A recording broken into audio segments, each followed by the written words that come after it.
ఈ సమస్య గురించి ముఖ్యమంత్రి గారు ఈరోజు సభ ముందుకు తీసుకురావడం నిజంగా చాలా గొప్ప విషయం అధ్యక్ష, భవిష్యత్తుని ఊహించి. కానీ అధ్యక్ష, ఇప్పుడే సభ్యులందరూ చెప్పినట్టు పాఠ్య పుస్తకాల్లో మొదట మనం చేర్చాల్సింది కుటుంబ వ్యవస్థ గురించి అధ్యక్ష.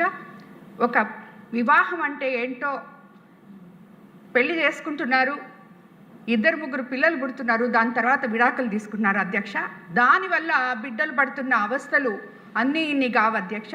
కాబట్టి ముందు నుంచే మనం పాఠ్య పుస్తకాల్లో ఇంటర్మీడియట్ నుంచి పిల్లలకి మన సాంప్రదాయాల గురించి, వివాహం గురించి, వాళ్ళకి ఒక దాని గురించి ఉన్న నమ్మకం, కుటుంబ వ్యవస్థ గురించి ముందుగా వాళ్ళకి నేర్పించాలి. దాని తర్వాత ఇది కూడా అప్పుడు పిల్లలు ఎంతమంది అయినా తల్లిదండ్రుల మధ్యలో వాళ్ళ నీడలో పెరగగలరు అధ్యక్ష.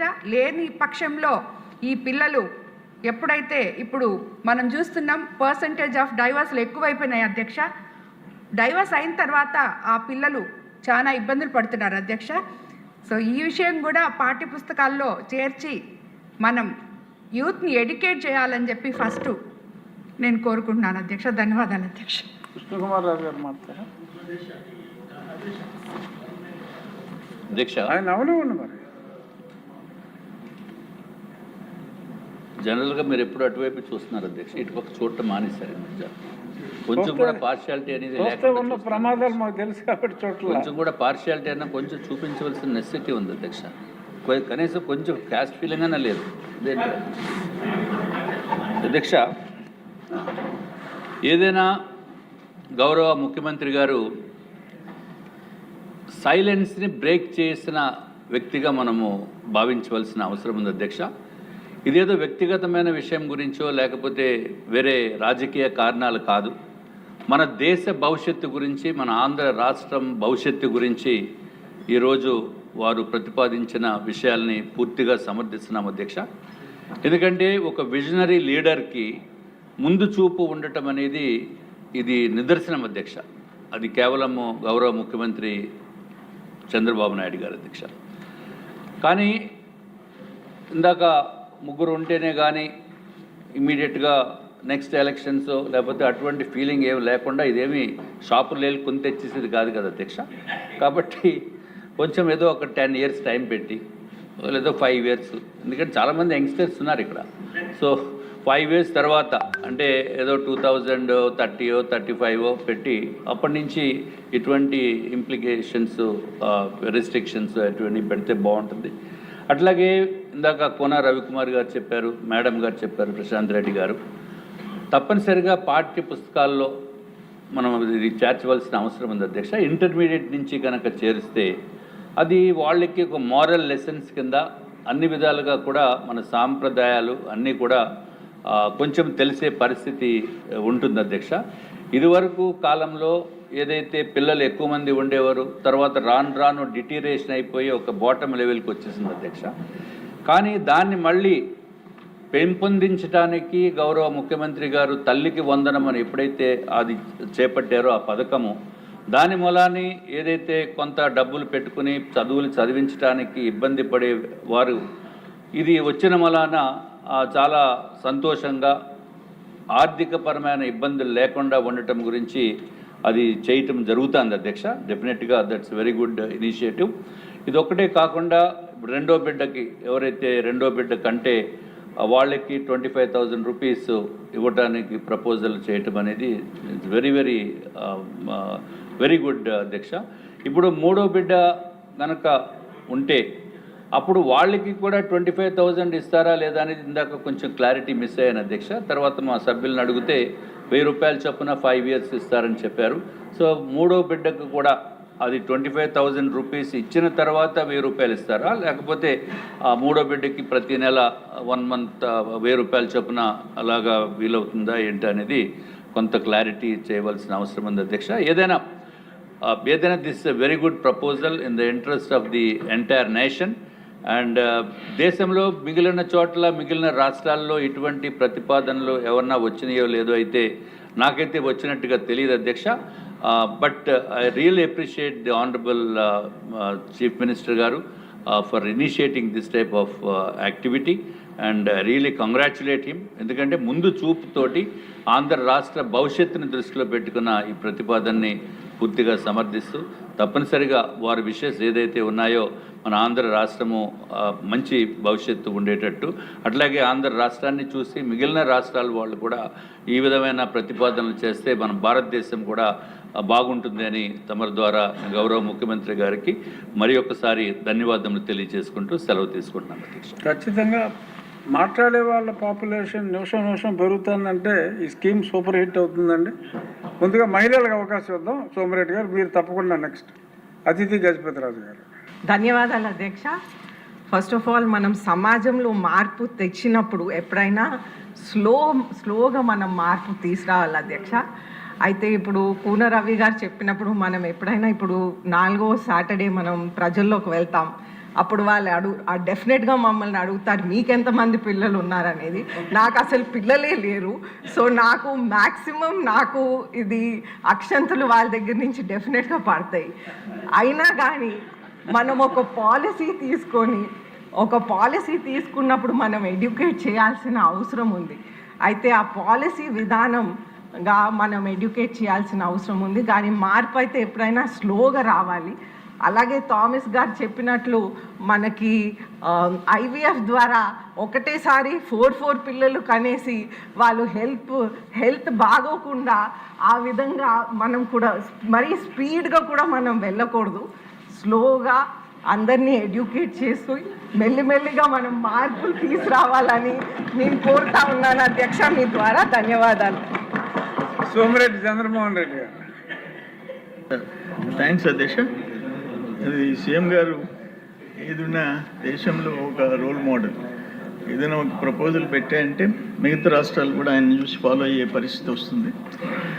ఈ పాపులేషన్ మేనేజ్మెంట్ ప్రతిపాదన అయితే ముఖ్యమంత్రి గారు చెప్పిన బెనిఫిట్స్ అన్నీ వాళ్ళకే చెప్పాడు, కానీ మా మగవాళ్ళకి మాత్రం ఒక్క బెనిఫిట్ కూడా చెప్పలేదు అధ్యక్ష. మేము కష్టపడుతున్నాం. ఇప్పుడు మళ్ళీ లోకేష్ బాబు గారు ఏమన్నారు, ఇద్దరు సమానంగా పనిచేయాలంటే ఇంట్లో వాళ్ళు మేడం మమ్మల్ని దబాయిస్తున్నారు, ఆ పని చేయి మీ లోకేష్ బాబు గారు చెప్పారే కదా. అధ్యక్ష నేనేమంటానంటే, నేను ప్రాక్టికల్గా చూసిన దాంట్లో ఈ పాపులేషన్ గిరిజన్స్ ఎస్సీస్ కొంచెం కంట్రోల్ చేసుకుంటారు. గిరిజన్స్లో ఎక్కువ మంది పిల్లలు. మనం తల్లికి వందనం ఇచ్చిన తర్వాత అంతకుముందు లాస్ట్ 5 yearsలో వాళ్ళు ఒక బిడ్డనే పంపించేవాళ్ళు ఆ 13,000 కోసం. ఇప్పుడు 2-3 స్కూల్కి పంపిస్తున్నారు. ఇప్పుడు నేను చల్లాయనదులను కొంతమందిని చూస్తుంటా. నాకు పాపులేషన్ ఒక 50,000 మంది గిరిజనులు ఉండరు నా కాన్స్టిట్యున్సీలో. ఒక దగ్గర ఒక ఫాదర్ అండ్ మదర్ 3-4 పిల్లలు ఉండరు. నేను ఏమయ్యా ఇంకా ఎంతమంది నీకు బిడ్డలు అన్నా, 9 మంది అన్నాడు. అక్కడ 4 ఉండరు. 5 మంది అంటే ఆడ ఉండరు, ఆ ఊర్లో ఉండరు.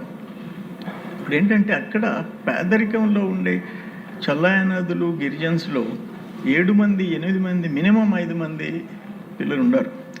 వాళ్ళ విషయంలో మనం ఏ విధంగా అవసరమైన ఇంకొంచెం ప్రోత్సాహాలు ఇచ్చి ఆ పేదరికం ఒకటి, ఇల్లిటరసీ అంటే ఇల్లిటరేట్లో 90% గిరిజనులు ఉన్నారు. పాపులేషను వాళ్ళే ప్రతి తల్లిదండ్రికి 4, 5, 6 మంది ఉన్నారు. దానికి ఏదైనా స్పెషల్ కేర్ ఆ గిరిజనుల గురించి తీసుకోవాల్సిన అవసరం కూడా ఉందని మీ ద్వారా నేను ముఖ్యమంత్రి గారికి విన్నవించుకుంటున్నాను అధ్యక్ష. నమస్కారం. సుధీర్ రెడ్డి గారు. ధన్యవాదాలు అధ్యక్ష. ముఖ్యమంత్రి గారికి ధన్యవాదాలు తెలియజేసుకుంటూ ఈరోజు నా గురించి ఒక మాట చెప్పారు అధ్యక్ష. ఎందుకంటే ఈ పర్టికులర్ టాపిక్ స్టార్ట్ అయినప్పుడు నాకు కూడా ఏదో మనసులో ఫస్ట్ టైమరు దీని గురించి ఏం చర్చిస్తాం, దీని టాపిక్ అసలు ఏముంటుందో తెలియకుండా నేను కూడా ఆలోచనలో ఉన్నా అధ్యక్ష. కానీ ఇది ఒక సీరియస్ ఇష్యూ. మా తాతకి 5 మంది, తర్వాత నాకు 2, తర్వాత రేపు వచ్చేటప్పటికి ఒకటే సరిపోద్ది అన్నట్టు తయారైంది అధ్యక్ష. పైగా అది ఒక ఫ్యాషన్ అయిపోయింది అధ్యక్ష. ఒకరు ఉంటే చాలు.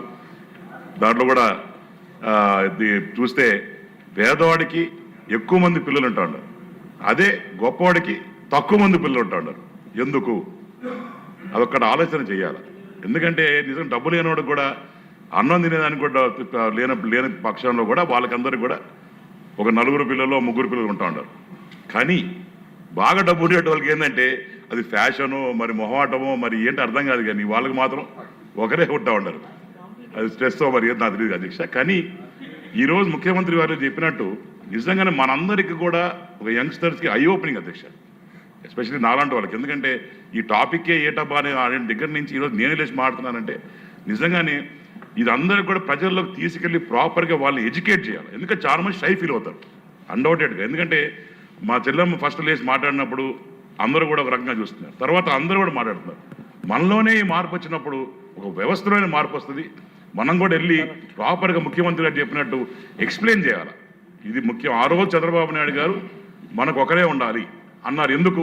పాపులేషన్ ఎక్కువ ఉంది కాబట్టి. ఈరోజు లేదు, ఎక్కువ మంది కావాలంటే ఎందుకు?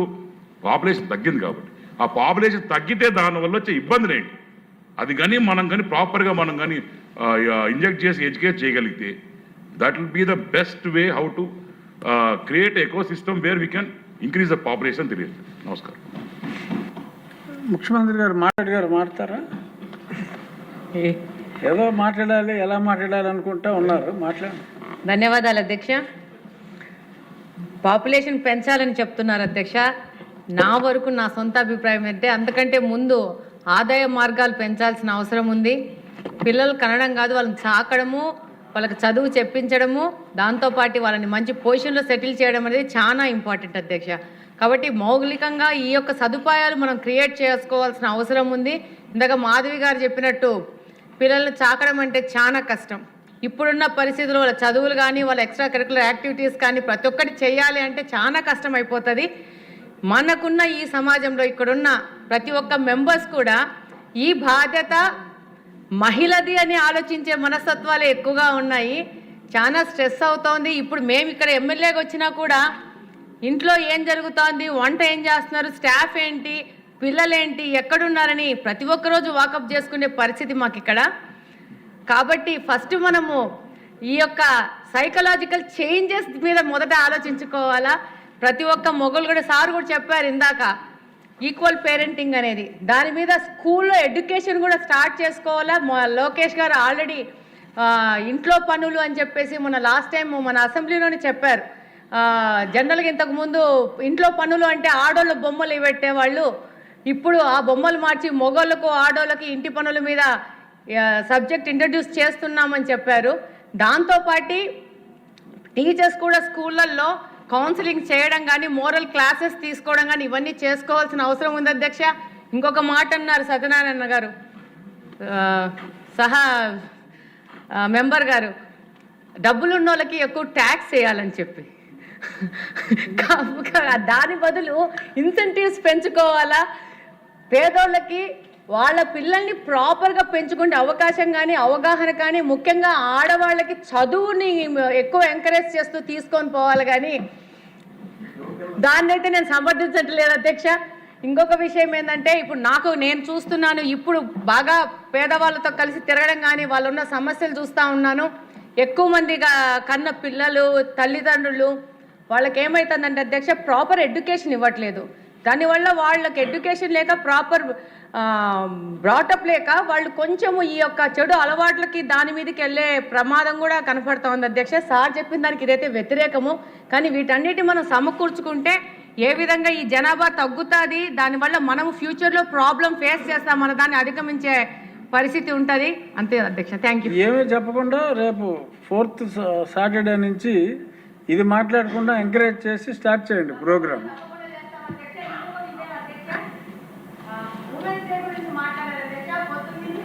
మహిళలంతా ఒక ఇష్యూ మీద మాట్లాడుతున్నాం అధ్యక్ష. ఉమెన్స్ డే అన్నారు, ఉమెన్స్ డేకి వెళ్ళి ఉమెన్స్ అంతా వెళ్ళేసి మహిళలతో కూర్చొని సంబరాలు చేసుకోవాలో, ఉమెన్స్ డే సెలబ్రేట్ చేసుకోవాలో అని చెప్తున్నారు అధ్యక్ష. కానీ మేము మా ఉమెన్స్ రూమ్లో మాట్లాడుతూ ఉన్నాము, ఉమెన్స్ డే అనేది మగోళ్ళు మహిళా దినోత్సవం సెలబ్రేట్ చేయాలని మా వైపు నుంచి విన్నది అధ్యక్ష. మా బర్త్డే జరిగితే మేమే కేక్ తెచ్చుకొని కోసుకోం కదా అధ్యక్ష, మాకు మీరు సెలబ్రేట్ చేయాలా ఉమెన్స్ డే అనేది అని చెప్పి సందర్భంగా తెలియజేసుకుంటున్నాను అధ్యక్ష. థ్యాంక్ యూ అధ్యక్ష.